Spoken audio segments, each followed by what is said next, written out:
Aí, sem frescura. Porra. Eu estou com Márcia Tiburi, agora vai ser diferente. Vai começar assim, de hoje em dia vai começar assim e fodam-se.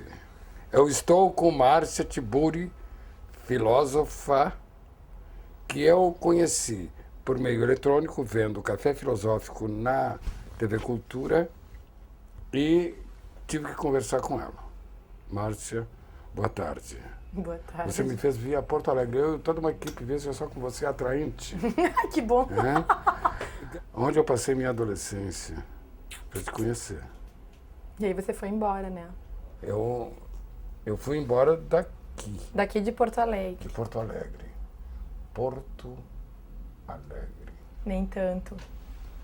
Nem tão alegre? Nem tão alegre, nem Gay. tão Porto. Gay, aí eu acho bom. Acho que a cidade é gay. Você acha que os habitantes de Porto Alegre, eu falo assim, os minhocas da terra, têm essa tendência? Não.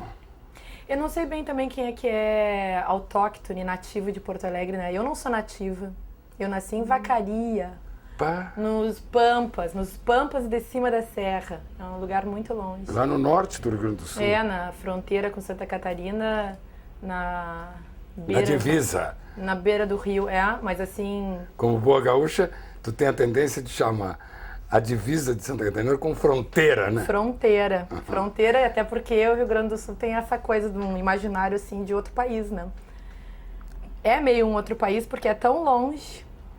Eu tinha um amigo que dizia que era o Uruguai do Norte. Não é legal? É um lugar distante de tudo. Como dizia aquele espanhol, despacito, de golito a golito, Uruguai viejo, te bebo inteiro.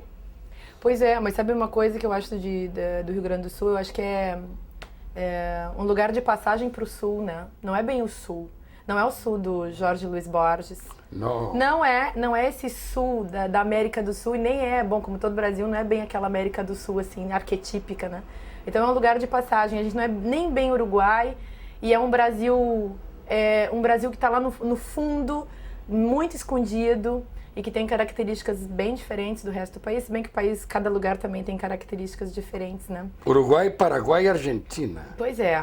Olha só, os gaúchos estiveram sempre brigando com o Uruguai, com o Paraguai, com a Argentina, de costas para o Brasil. Pois é, de costas para o Brasil e brigando com os outros e com essa língua, quer dizer, fala um pouco desse espanhol, tem um povo que até diz que tem tanta gente que fala portunhol, né? E e fala português, não fala espanhol, fala essa coisa no meio do caminho e tá no meio do caminho. Então eu não sei bem, assim, interpretar, mas sei, assim, que eu não sou nativa de Porto Alegre, acho a cidade bacana, gostei dessa epítome, né? Essa coisa gay e essa coisa do cosmopolitismo, acho que também rola, mas rola também porque é Porto.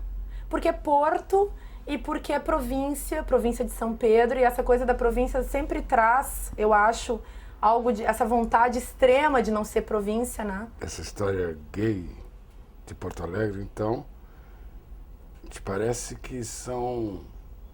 Eu acho bom ser gay, porque gay é alegre, isso tem tudo a ver com Porto Alegre, mas certamente vai ter alguém que vai dizer, nossa, que deboche, né? Não é deboche. Pensa só que legal, assim, que as pessoas estejam abertas, né, para outras possibilidades. Assim, não só as possibilidades sexuais, que é claro que as pessoas ficam pensando nisso também quando se fala em gay e outras possibilidades, né?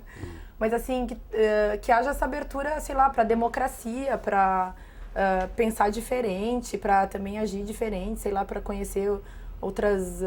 abrir até para outras formas de conhecimento, né? É isso que eu fico pensando. E tem uma coisa que acho que aparece também, que rola nos gaúchos, é que dizem que os gaúchos são, como que chama? Hospitaleiros. Se diz muito isso. Eu sou do Alegrete, sempre se disse que... Ah, tu é do Alegrete, olha aí. É. Então, gaúcho... Eu sou bem portunhol, né? Porque quando eu acordava de manhã em Alegrete, eu encontrava uma vizinha e assim, eu dizia, que tal, como le vai? E ela dizia, lindaça no más. Lindaça no más. No más é super. No más. Não mais. É. No más. Sim, mas Lindaça Nomás significa melhor que nunca, né? Também isso, né? Então, mas sabe que lá de onde eu vim, de onde eu nasci, que é onde meus pais moram ainda, é outro território, né? Porque aí é pampa em cima da serra, então é um outro Rio Grande do Sul também. Eu acho legal a gente pensar nessa coisa da geografia, dos lugares e do como que o espaço, né, se coloca, como ele está dado e no final das contas como ele simboliza e vem morar dentro da gente, né? Eu acho que isso é uma coisa interessante. Como que o espaço, aquela coisa do Guimarães Rosa, o sertão tá dentro da gente. Sim. Pensa se o Pampa também não tá, né? Mas isso também já envolve uma coisa que é uma ideia de reflexo, de arte como reflexo, de literatura como reflexo. Você também não, pensa como... acho que sim, é um reflexo. Porque é um jeito como você experimenta o espaço no qual você está vivendo. A gente estava falando da Você Nise joga de para Oliveira. Dentro de ti. Estava falando de Nise da Silveira. Nise da Silveira, você estava falando dela hoje. Você chegou aqui falando dela. Porque você falou de arrumar tua cozinha. Porque eu pintei minha cozinha toda colorida e eu que só gosto de preto. Aí pintei tudo colorido, mas era a ideia, vou mexer na minha cozinha, né? Que, enfim, é uma metáfora do si mesmo, né? Do que vai por dentro. Sim, porque a doutora Anitta fala em arrumar sua sala. Mas aí por que você arruma a sala? Antes de arrumar a tua cabeça, arruma a tua sala. A sala é onde você recebe as pessoas, né? Sim. E aí arruma esse lugar. É a cabeça? Sim. E a cozinha o que é? Não, mas pensa só que no Jung, por exemplo, a casa passou a vida inteira fazendo a casa dele. Tem o banheiro, tem o quarto, tem a sala, tem a cozinha. Mas eu fico achando assim, arrumar o que tá fora é certamente uma... você tem uma expectativa de que isso que você arrumou que tá fora venha parar no que tá dentro, né? É nesse sentido que eu acho que é bem poderosa essa ideia de que o espaço vem nos habitar. Então, não é à toa que a gente constrói o mundo do jeito que se constrói em termos arquitetônicos. Enfim. O Jung passou a vida inteira fazendo a casa dele. Né? Pois é. Que era uma casa circular. Pois é. Eu uma vez vi uma descrição, não me lembro, eu não sei exatamente se correspondia. A realidade era uma descrição de doutora Nise. Que eu acho que ela foi apaixonada pela pessoa do Jung, que ela conheceu. É a impressão que eu tenho que ela escreveu um livrinho sobre ele e que parece que é uma declaração de amor. É bonitinho, né? Mas é a coisa mais fácil que tem também as pessoas se apaixonarem umas pelas outras, tu não achas? Eu acho esse negócio de se apaixonar, de estar apaixonado, é uma busca do êxtase. Agora eu tô... Uma busca do êxtase. É, porque o êxtase não tem mais. A volúpia é outra coisa, mas o êxtase. Não, mas assim... Tem só um comprimido e aquilo é pura anfetamina, é uma merda. Sim, mas é que pensa só também, quando você fica apaixonado, você já não é mais dono das suas ações. E tem uma vantagem em ficar apaixonado, que você coloca a responsabilidade do negócio no outro. Claro que sim. Então eu posso ficar louco e a culpa não é minha. A culpa é do meu objeto de amor, que no fundo se apaixonou... Eu me apaixonei por ele... Porque, na verdade, ele se apaixonou por mim, né? Seria por isso que os homens se apaixonam tanto por mulheres parecidas com a mãe, que é o grande outro. Já dizia o Freud, né? Que, aliás, eles só se apaixonam pela mãe, né? O Jung fala no grande outro que, digamos assim, o arquétipo do grande outro seja a mãe. Não é a droga, como querem dizer às vezes, que a droga é o grande outro, porque eu fico addict a um comprimido, a uma fileira para cheirar. Então, aí todas as minhas necessidades são supridas. Como se fosse a mãe que, a minha necessidade, quando eu estou apaixonado. Mas olha uma coisa também que eu acho, assim, ó. Libertem a mãe, né? Tira essa mãe, eu sou mãe. Então, assim, me libertem. Aliás, eu uma vez fundei um movimento pela libertação das mães, assim como eu fundei um movimento que eu acho muito mais bacana, que é um movimento em defesa da solidão, que só tem um membro, que sou eu.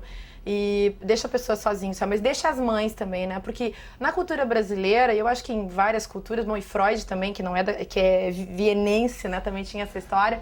A mãe é um peso, a mãe é uma pobre coitada. Na psicanálise, tudo é culpa da mãe. Só que o que é a mãe? É que nem o Lacan fala, é o vaso, né? É o vaso. Então eu sou uma planta e eu cresço dentro desse vaso. A mãe é também o meu limite. A mãe é o lugar de onde eu saio. É um recipiente. É um recipiente. E é o lugar onde eu me sustento. E o que é um útero? Né? É um recipiente. Então, exatamente. E o que é a palma da mão? Pois é. É o recipiente. Sim. Imagina o seguinte, os quadrúpedes não criaram nenhum recipiente. Os bípedes criaram recipientes graças ao fato simples de ser bípede. Porque ele usava muito... E ele fala por causa disso, porque ele usava muito a boca quando era quadrúpede para carregar as coisas. quando ele ficou bípede, ficou inútil a palma da mão, os lábios, a língua, o palato, os dentes, e ele começou a falar também. E aí, lá pelas tantas, ele forja um recipiente. O recipiente. Os homens Porque ele vê que se do ele Neolítico pegar vão uma produzir... folhazinha e botar água que ele recolheu na palma da mão, naquela folha é a mesma coisa. Ele não precisa mais usar a palma da mão para segurar. Ele pode também gesticular. Mas isso. E se tu Finalizar. Sim, mas e se tu Como fores... o surdo mudo. E se tu fores a uma fenomenologia, se tu trabalhares com a ideia de uma fenomenologia do trabalho, vamos dizer assim, o que é forjar um vaso? O Marx, o velho e bom Marx, dizia que o ser humano é o seu trabalho. Não é uma ideia bem bacana. É uma ideia, sim. Aquilo que tu fazes é o que tu és. Então, tu és as coisas que tu produzes. E isso, pensando na história do vaso, eu fico imaginando assim, no vaso ou qualquer outra coisa que a gente faça, a gente constrói alguma coisa pra gente poder ficar dentro, né? Então, por isso que talvez muitas pessoas abdiquem dos amores, abdiquem do casamento, dessas coisas todas, porque elas têm, e que os grandes gênios da humanidade, muitos deles foram assim, porque eles ficaram com o seu trabalho, com aquele lugar onde eles podiam morar. O Adorno, aquele filósofo alemão, então, que bem legal, que você citou um dia desses... Luciano Gimenez me defendeu. Nossa, isso é uma iconoclastia fora do comum, né? Porque chegar num programa de auditório desse tom e citar ocultamente, né? Usar a ideia de um grande crítico da indústria cultural, acho que você é um homem muito corajoso. Bem bacana. Vamos fazer um pequeno intervalo e começar a falar na escrita, tá bem? Boa.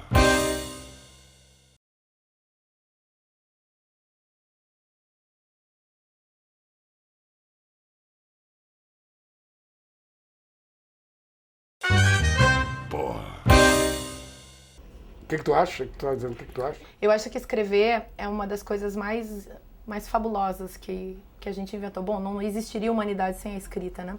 Mas assim, tô falando dessa experiência individual da escrita, né? Quando tu é filósofo, tu não precisa escrever. Isso é uma coisa que eu acho que as pessoas... Tu só tem que escrever se tu é filósofo, se tu quer gravar aquilo que tu sabe, deixar pra alguém, ou os teus Você só precisa especular?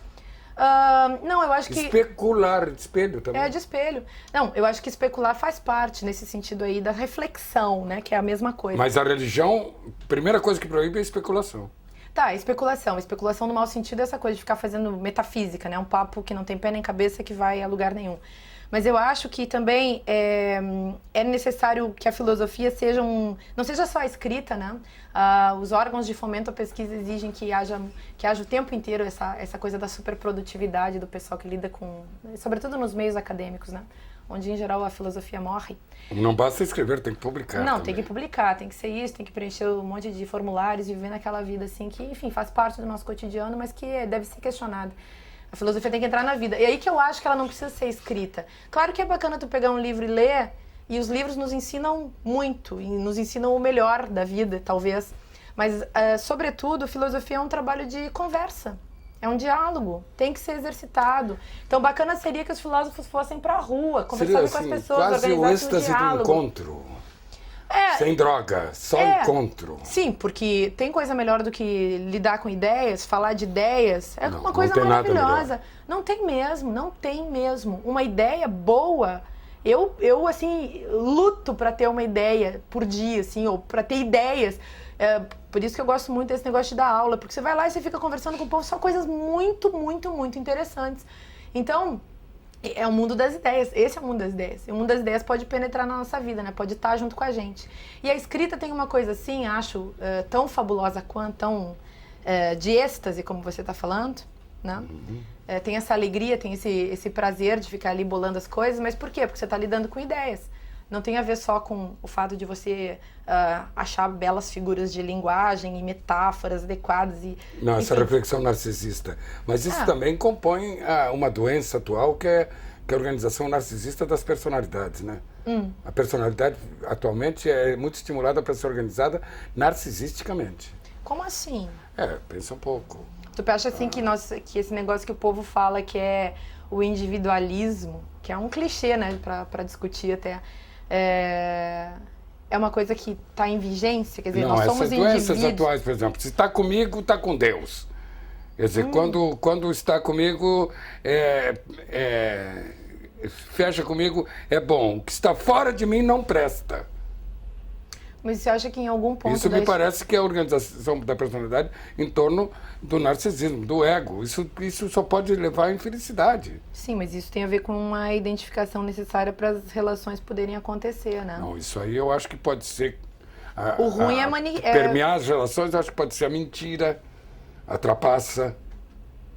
Tá certo, mas tu não acha também que sem essa identificação, sem essa coisa, tipo, nós concordamos cá entre nós, e sem ostracizar os outros que estão fora e que não concordam conosco, tu acha que é possível estruturar alguma relação? Ou seja, assim, de verdade, né? E eu acho que todas as relações são patológicas nesse sentido, porque as pessoas sempre lidam à base da identificação. As questões éticas, quer dizer, as questões éticas entram depois, aí você vai ter os teus colegas. Agora, os teus amigos certamente são aquelas pessoas que, mesmo na máfia, tá todo mundo unido. E essa união nunca é absoluta, essa identificação, no final das contas, ela é sempre aparente. Mas eu exijo um pouco que isso como princípio. Mas frequentemente você vai, vem cá, afinal de contas você é amigo de quem? Pois é. Então, é meu amigo ou amigo do meu inimigo? Então tu tens que saber andar em bando pra tu ser amigo de alguém. Saber se o cara dia eu fico mais solitário. Se tu é criminoso e eu sou teu amigo, eu vou contigo. Não vou fazer o crime contigo. Posso até reclamar e dizer, não, olha, eu não quero assaltar esse banco contigo. Enfim, mas eu fico do teu lado, eu te cuido, te protejo, te carrego, assim. Sim. E aí que a gente vê se as amizades... Você mudou um pouco o que eu tinha dito pra uma outra coisa, mas é isso que eu disse. Vai ver que eu formulei mal. Tô conversando, né? Não está me convertendo. Você tá porque tem uma diferença. Né? Tô versando. Frequentemente se usa essa expressão, esse verbo, conversar, querendo dizer converter. Né? Uhum. Mas versar é continuar falando, né?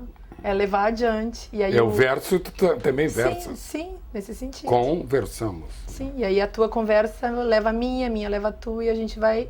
lidando com isso. É que nem dialogar, né? Dialogar é pegar o logos, o leguem, né, dos gregos, e duas pessoas ficarem assim, procurando uma terceira coisa. Ou somar por dois. Sim, e procurar um terceiro, né? Porque nem o que tu acha, nem o que eu acho criar um terceiro. O conhecimento. A gente vai procurando uma outra coisa, e daí a gente sai diferente da conversa. O conhecimento é uma coisa construída?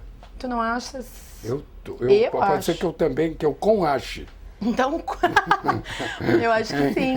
Não, mas eu acho que sim. Yes. Eu acho que nós somos compadres e nem comadres. tu sabe, nem eu sei. O que a gente pode saber é que sabemos que nada sabemos, né? Porque nós somos agora, viramos filósofos. Você está citando Sócrates mais do que Caetano Veloso. Pois é.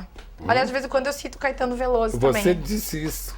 Que Caetano Veloso é o novo Sócrates. Mas não é? Pela maneira que é citado. Eu me lembro disso. O Caetano Veloso disse que o meu programa é a melhor coisa da televisão brasileira. Vamos mandar essa fita para ele. Né?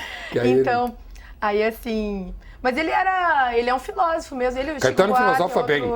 Ele filosofa bem. E aí o que é filosofar? O Maciel que me falou isso. Eu não sei. O Maciel, que é filósofo, Luiz Carlos Maciel, gaúcho daqui depois. Ele uma vez falou assim, Caetano, peraí, ele filosofa. E o Caetano, ele tem um vínculo afetivo, não afetado. Ele é um sujeito afetado, mas ele tem um vínculo afetivo com a filosofia. Ele fala, inclusive, ele usa a filosofia com muito carinho, a palavra filosofia, quando ele diz só se pode filosofar em alemão. A filosofia, essa palavra filia, tem a ver com a amizade das pessoas que se reúnem em nome do conhecimento. Então não é só eu amo conhecimento, eu procuro saber, mas tem a ver também com quem que eu me reúno para buscar o conhecimento. Então é um exercício. Porque tem os pitagóricos, depois tem os de Éfeso e tem os de tem os de Atenas, Eleia, tem os Eliatas, né? Mas eu tô dizendo, era muita patotinha, né? Sim. Eles eram gregários. Sim, mas porque eles se reuniam do jeito que eles podiam lá entre eles em torno do tal do conhecimento, ou da sofia, né? Que é um negócio muito amplo, a sabedoria é um negócio muito, muito amplo, e tinha uma certa defesa, bandeira, assim, em torno de dizer que é preciso buscar isso para poder ser um ser humano, né?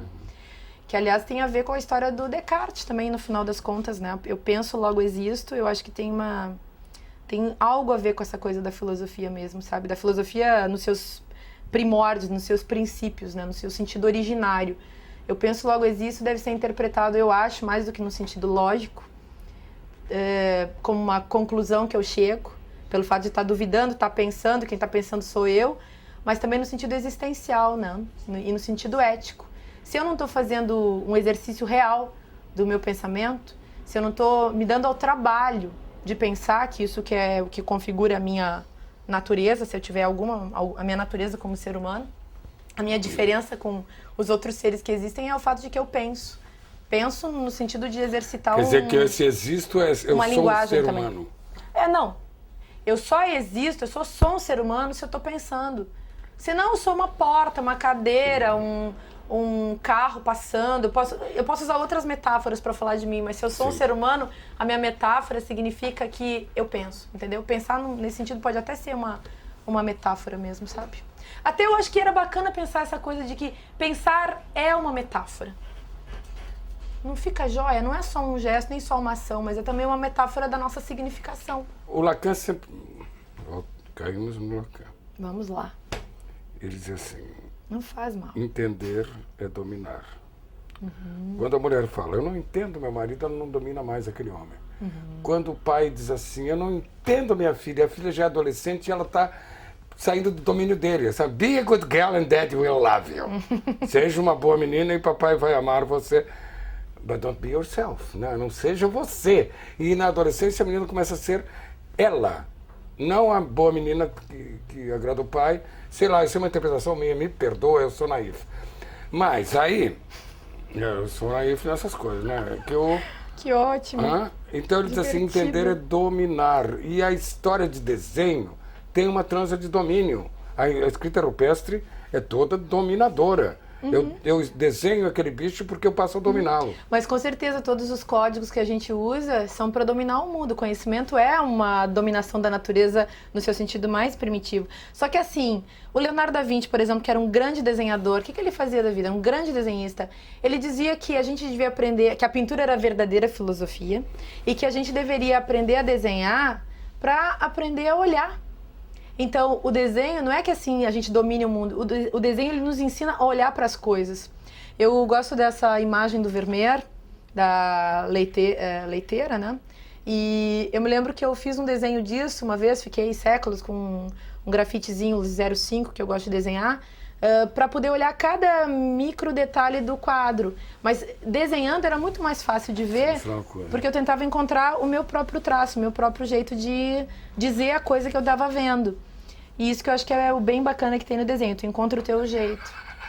Olha aqui, pérola. Que pérola. Isso é fabuloso. Que inveja.